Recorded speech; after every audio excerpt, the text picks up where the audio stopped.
What is going on, YouTube? All right, we are back with part 3 of our 4-part mini-series of Chris Jackson is Trying to Kill Me. And today we're going to be doing the Monster Naga. Now, if you take a look at these bad boys, you can see they are big. This is a big pod. And for a ghost pepper relative, this thing is huge.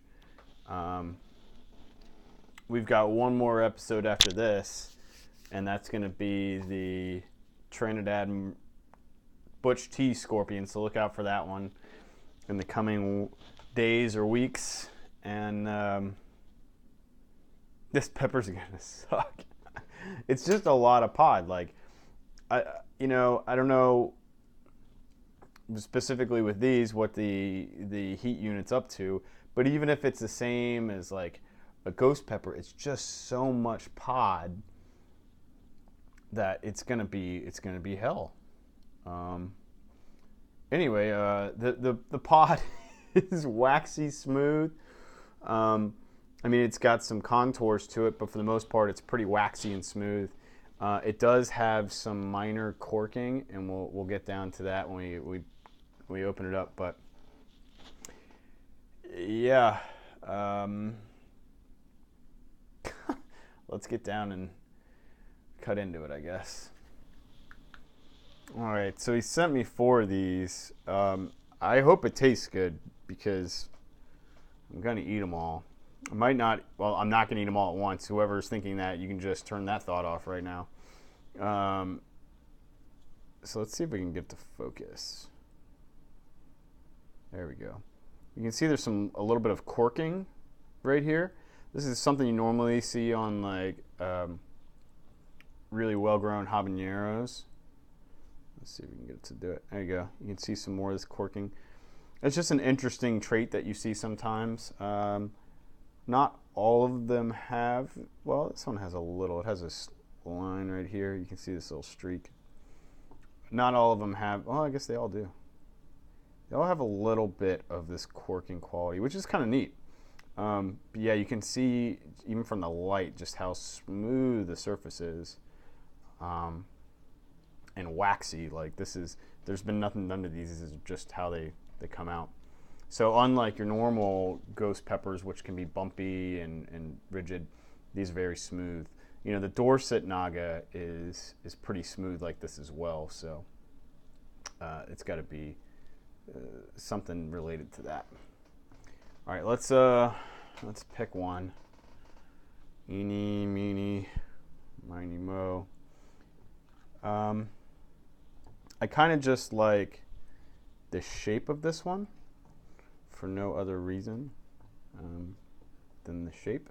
So we're gonna go with this one because I'm gonna save seeds from it as well.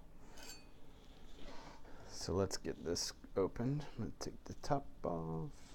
Woo.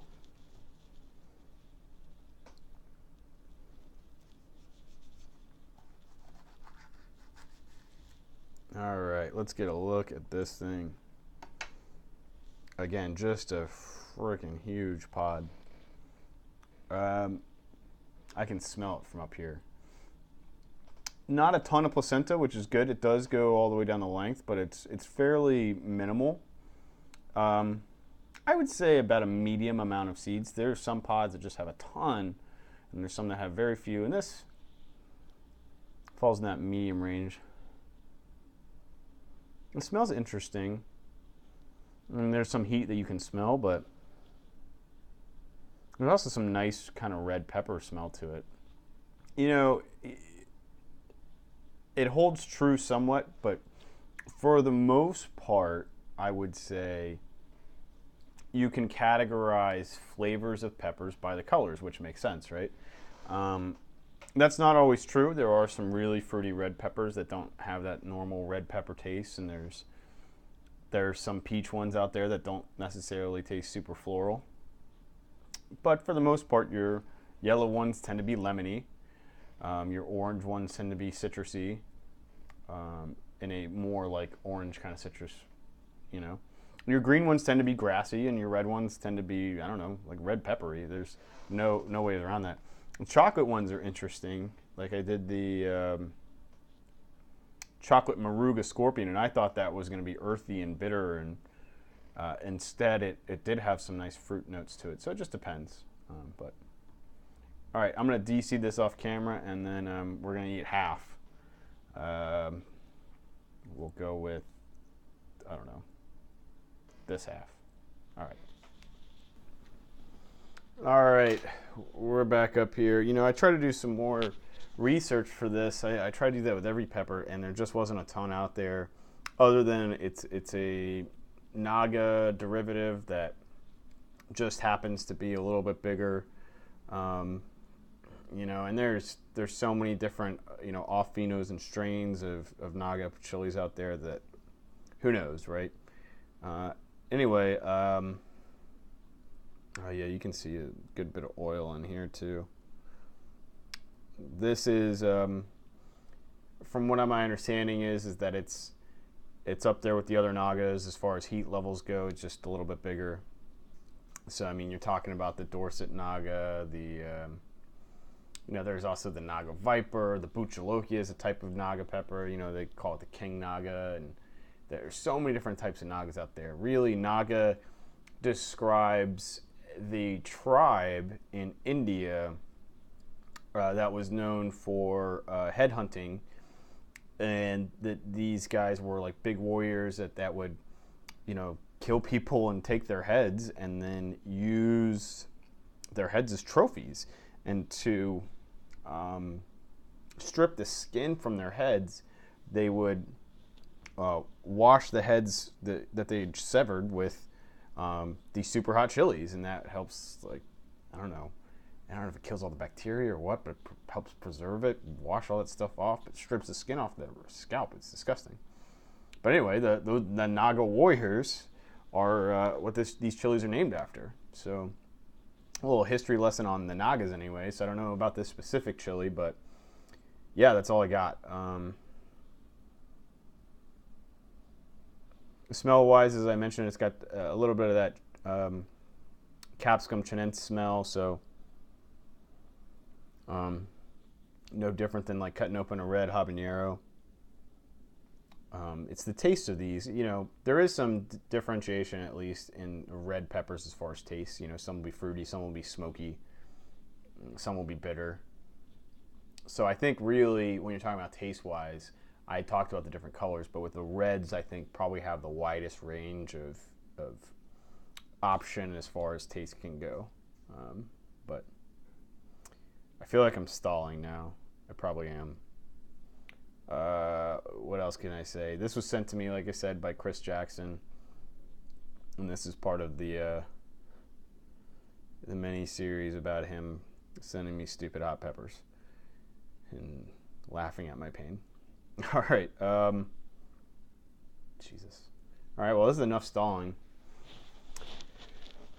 Here we go. This is the Monster Naga.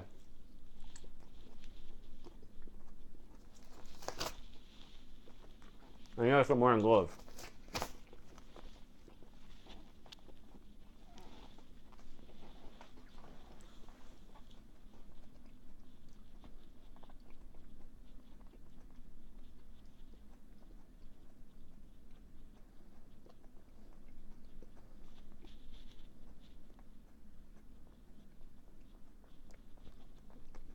A lot to chew.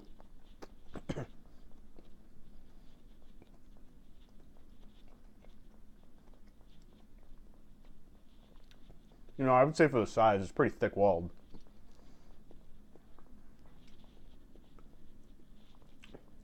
Very juicy.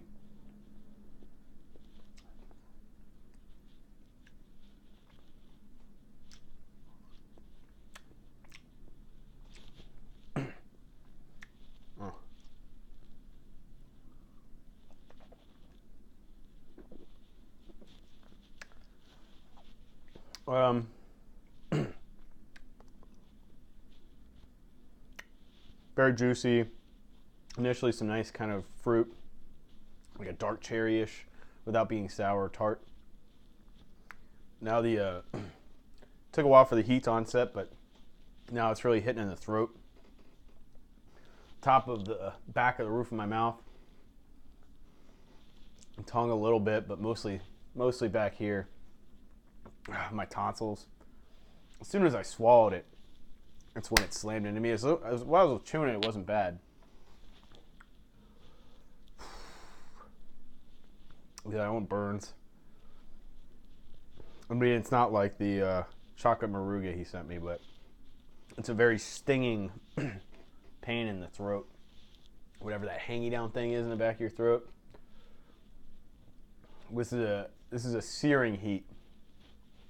You know, back to that analogy of a slap on a sunburn. This is really stingy. Yeah, it's not. Okay, it's pretty bad, but it's not unmanageable, at least for me, at this point. I mean, I think the Scoville ratings, I looked it up, they're like 800,000. This is probably a little bit more than that, knowing Chris Jackson, the way he grows things. It's definitely, I mean, I had a peach habanero recently. This is definitely about three or four times higher than that. Just really in the back of the throat. I don't mind the back of the throat as much as the lips, though.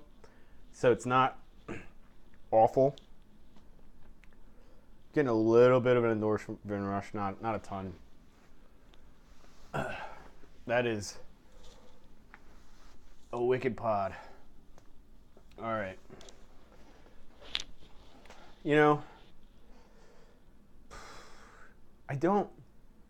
sometimes I prefer super hots over other peppers because I don't mind the throat burn. It stings and it sucks, but that idea that, you know, you feel like your throat's closing, I just don't get that. I get a feeling that my throat hurts and it's hot. But yeah, this is probably at the top of the range of what I would consider manageable. That chocolate Moruga, oh, that thing was not manageable. I was on a whole new planet. But yeah, this is a manageable heat. I think if you incorporated this with some other food and ate slowly, it wouldn't be that big of a deal.